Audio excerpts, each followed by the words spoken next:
segment this week. We've talked a ton on this podcast. We always kind of mention these mini correlations, different stacks. Today, we want to focus specifically on the bring back. That is when we have an offense, we use a player from the opposing team. Typically, it's talking about a quarterback with his, however you stack an offense, and then bringing back a player from the other side. Some people call it a running back. Some people call it a bring back. Some people call it a game stack.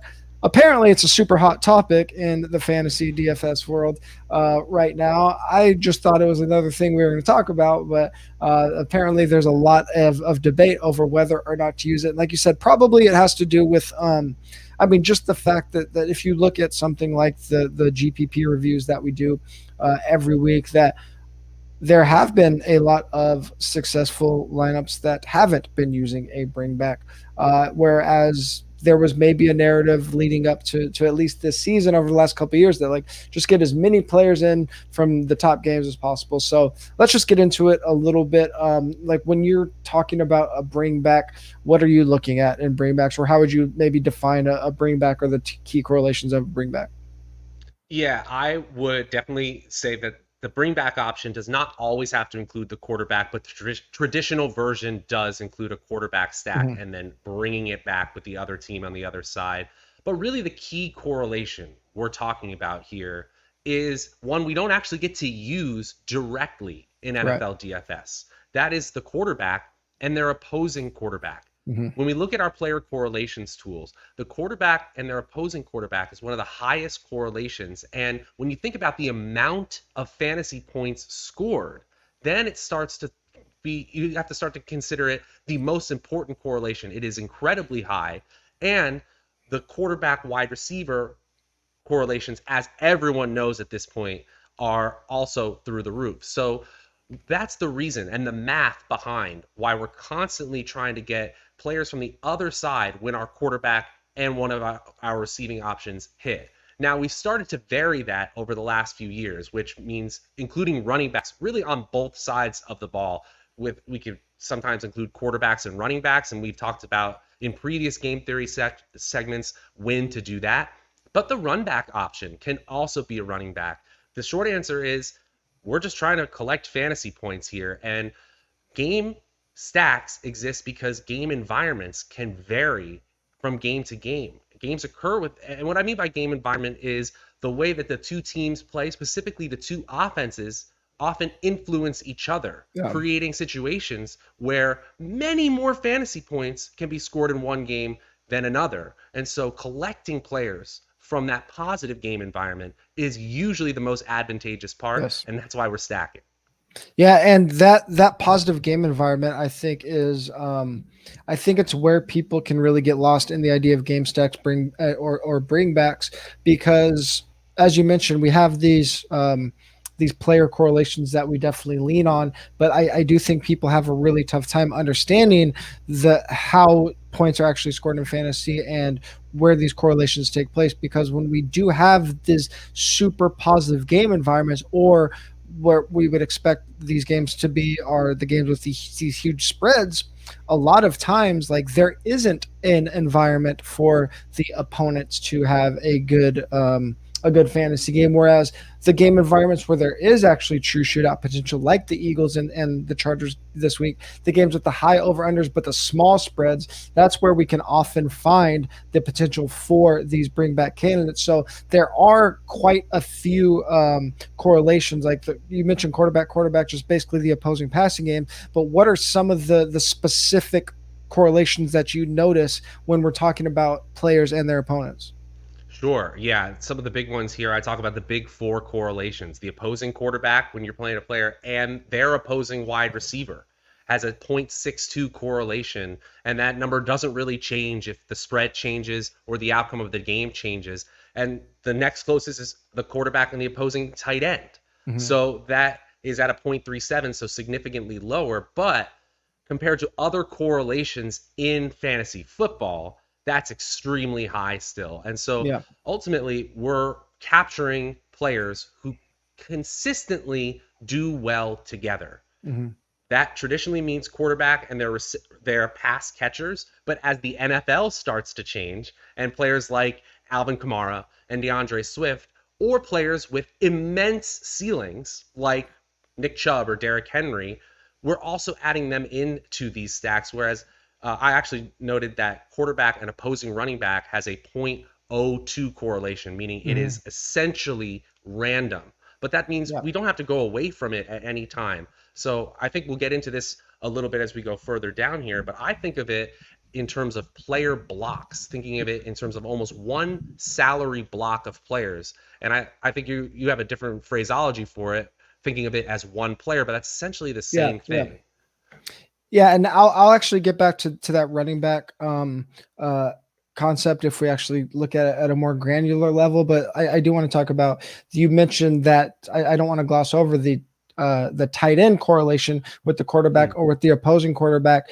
This is where we have to be careful in terms of what site we're playing on, because what we do see and where we can get in a little bit trouble, we still see a good percentage of, and when for now, when I'm saying a bring back, I'm just talking about with your primary quarterback stack, because we'll get into some different types of bring back shortly. But on DraftKings, we still see a pretty high percentage of like, let's call them top lineups, top 5 or top 10, depending on what you're looking at, use a bring back. And that makes sense. And I've actually talked about this in the DFS playbook, that the garbage time scenarios, that the spots where a team is really running up the score and the other team has to throw, that works when scoring accounts for volume. When a wide receiver can get 4 catches for 40 yards on the last drive, that's 8 DraftKings points. That could be 11 DraftKings points if it puts them over the bonus. On FanDuel, it just doesn't work that often. So it's tougher to have the bring back in your stack. And on that note, we've only seen 2 Sunday Million winners this year. That's the FanDuel Sunday Million, use a bring back with their quarterback stack. Those 2 winners, it's been with a tight end. And I think that actually makes a lot of sense, because tight ends are so game script dependent compared to like a wide receiver that can blow up on their own. Like pairing a tight end, not only is it game script dependent, but it's a position that it's a onesie position and it's very hard to nail down. So you're kind of wiping out a difficult position by just pairing them with a player in your lineup. Now, I'm not saying go blindly pair them all the time, but I don't think that it's a coincidence that a lot of the best lineups this year have had a tight end with a correlation to some player in their lineup. So using when we have seen bringbacks, especially on FanDuel, it makes sense that we see a lot of tight ends there. But let's get into some of the scenarios about when to and when to not use the bringbacks. Yeah, definitely. I have a very basic heuristic, which is as onslaught potential increases, bring back necessity decreases. And, we've seen it a couple of times this year, especially over the last few weeks, where we've had super, super heavy favorites, multi-touchdown favorites. And when that occurs, it's not impossible for players to hit, but it makes me more inclined to create stacks and game stacks that don't include any of those players. Right. And I don't think there's any specific rule that I have. And there's constantly players who are getting enough volume or have enough touchdown equity where I'll include them or I'll break the rule. But ultimately, when we have heavy favorites or passing off games with high totals, but one team accounts for a massive amount of that total, then the run back necessity just simply decreases. Exactly. Yep. It doesn't make it impossible, but it's just not necessary. Yeah, I mean, examples we've really seen of that this year have been teams like the Dolphins last week, or just the Texans in general, like Brandon Cooks. And I've been guilty of this. You just see his usage in that offense and you think, oh, they're going to have to throw. You can use Brandon Cooks. And again, this is especially true on FanDuel, where volume just isn't going to get you there. When that team is just in such a bad game environment, it's just going to be really hard to use them. So like we that horribly negative game script, sometimes it can work on DraftKings. It's just often not going to work on FanDuel. And you do want like a true shootout potential where the two offenses are really going to correlate with each other. Like if a team is winning 30-7, there's not really going to be a lot of correlation there, right? The correlation is going to happen when it's 30-26 and they're going back and forth in the fourth quarter. Yeah, actually, add one thing to that too, is that the simple fact about fantasy football is that touchdowns are so much more valuable than everything else. And on FanDuel, which is half PPR, touchdowns are worth even more. Yeah. So really what we're doing is we're trying to capture touchdowns, especially at the tight end position where you essentially need touchdowns, usually 2 touchdowns, in order to shoot to the top of the leaderboard at that position. So that's the basis of game environment. People have got to get in the end zone. And again, especially on FanDuel, I'll start to break the rules if I think people have the ability to score touchdowns. Yep. So, it kind of just makes sense. Like we want to be using bringbacks when the game environment can benefit both teams. A lot of times in these blowout scenarios, again, especially on FanDuel, it's not going to be extremely beneficial for the upside of your lineup. But something that we do see happen a lot is, or not a lot, but that is worth a consideration, is using an opposing running back in a stack. So how do you go about implementing running backs either to like as a bring back in your stack or just as an inclusion in a game stack? Yeah, so I do this automatically in an optimizer when I am creating lineups for tournaments, and I actually don't force stacking. I just use correlation tools or player blocks, but I do force one wide receiver or tight end to be matched up with one running back, wide receiver, or tight end on the opposing team. So that naturally gets me to situations where I do have a stack and a run back, the traditional bring back, as we've talked about. Yeah. But it often creates situations where it's a wide receiver that is really popular or has a really good projection. And it just so happens that the running back comes into that lineup naturally. And I'm not ever moving away from that. It's fine. Again, I'm looking to capture fantasy points here. And so if one player is popular and I put them in my line, or I should say, if one player is projected well and I put them in my lineup, that means they're hitting their ceiling in that lineup. I have to think that way. So if I go one step further and correlate the players who would do well in that situation, when my player hits their ceiling, it's often another player who's going to get a lot of touches, and that could be a running back. Your DeAndre Swifts, your Alvin Kamaras of the world. And so, of course, I'm willing to get there regardless of platform. I guess I don't have any specific rules, but running back is often my bring back option when I'm doing it that way. Yeah, this whole theory segment was just to get a big ploy to get me to talk about this topic of running backs, because one of the things that we've seen, and I think when people talk about bring backs, is we're so we've been so conditioned to talk about these very good game environments with the quarterbacks, with the pass games, with the shootouts, that it's kind of clouded our judgment into like how we should actually be thinking about game environments. And we're not just trying to capture shootouts, we're trying to capture game environments in GPPs. And one thing we've seen popping up, and I don't think it's prevalent across the industry, and I think it might be why it's showing up in a lot of winning and top lineups, just because a lot of average players aren't doing it and sharp players are, is that bringbacks can be used in our mini correlations, and mini correlations are popping up everywhere in winning GPP lineups. When I say mini correlations, I just mean a correlation that doesn't include a quarterback.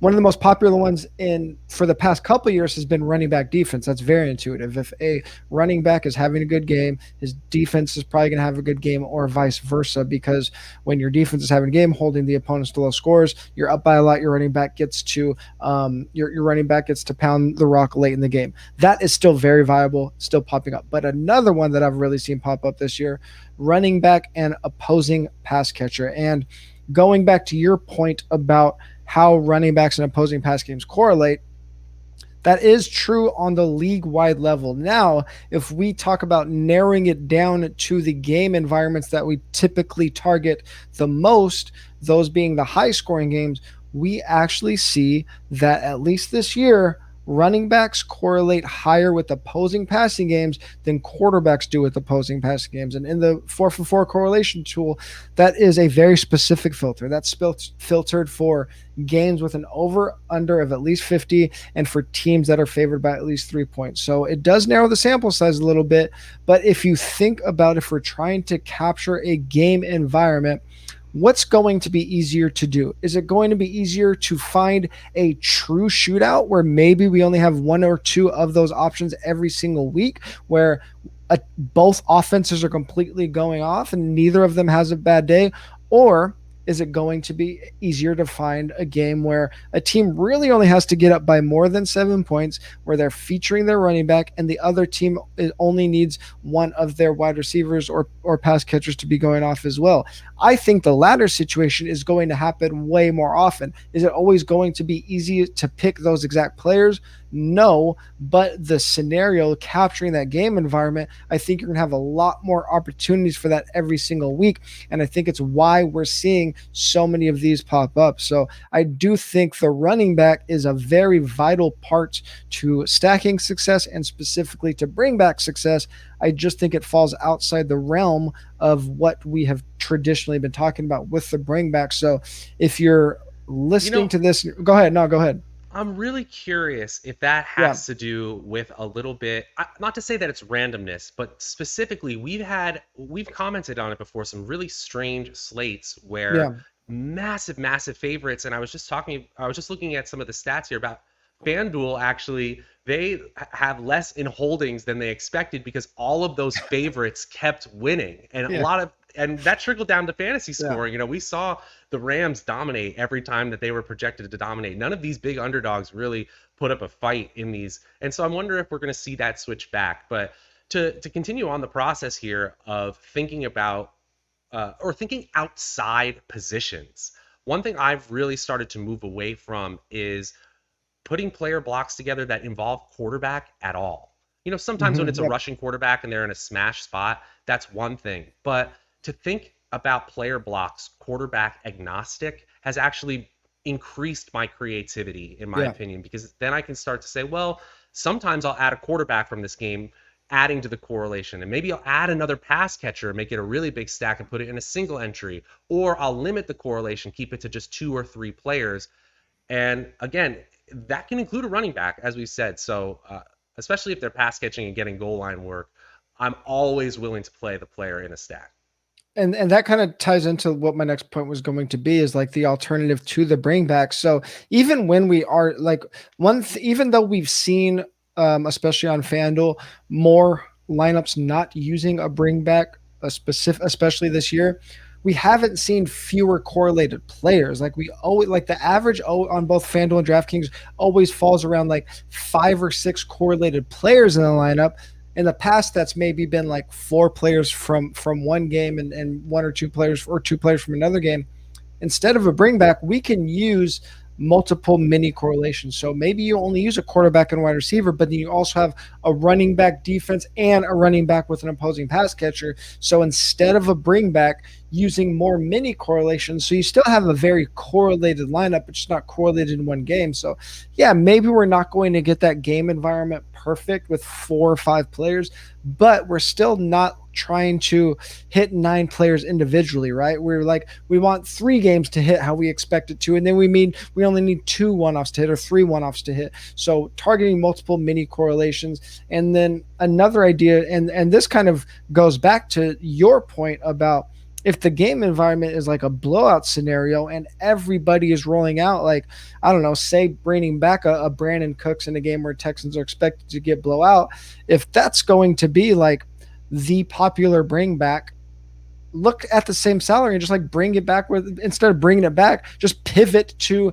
a low on option. So now you got leverage because you're stacking the game without bringing it back, and you're also leveraging a salary pivot off of what might be the popular bring back. Yeah, I dig that. And you can also create leverage stacks too. You know, go to our our stack value tool and find stacks that are high ranking, but they also go opposite of what the field is really believing. I'm not saying go play your Jaguar stacks this week, but I am saying you can find situations where underdogs look solid in their value here. And it goes back to something that we actually both have in our notes here. We have to try to limit the amount of things we get right in a DFS lineup.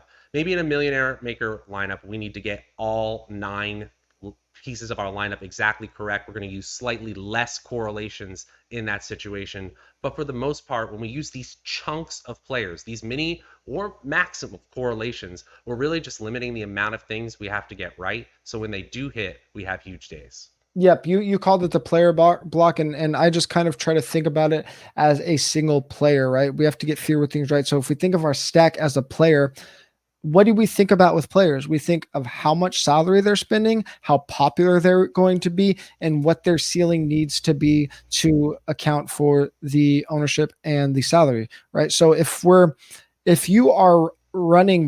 trying to run back a Mahomes Tyreek stack with the Devontae Adams, you need that to hit so perfectly because you're taking on salary. You're probably taking on ownership with at least with Tyreek. So you need them to go bonkers. So with that kind of answers the question. Like how many times have we said everything is week dependent and it's a week to week game? But when people are saying, how often should I be using a bring back?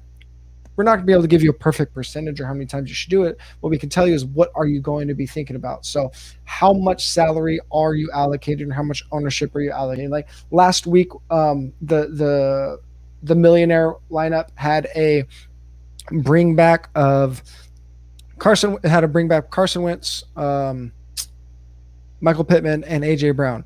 Wentz was like 8%, which is kind of high for a quarterback. Pittman was 24%, AJ Brown's like 15%. So sure, they used a bring back, but if we really think about it as a single player, they only used 3 players in their stack, relatively high ownership, right? Like it doesn't make, you're already using that much ownership on a stack.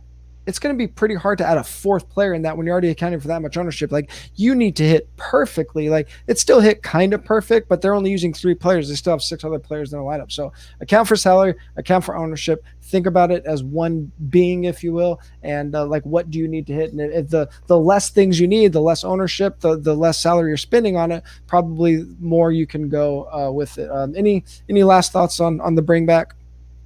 Yeah, just in general with stacks, the more contrarian you get with the stack, and if you're thinking about it as one player, the more contrarian you are with that pick, the more chalky you can be with the rest of your lineup. And remember that just because you're using correlations doesn't mean you're playing bad plays. And I think sometimes we get caught up in the process and we got to be correct with our lineups. We don't need to move away from bad plays.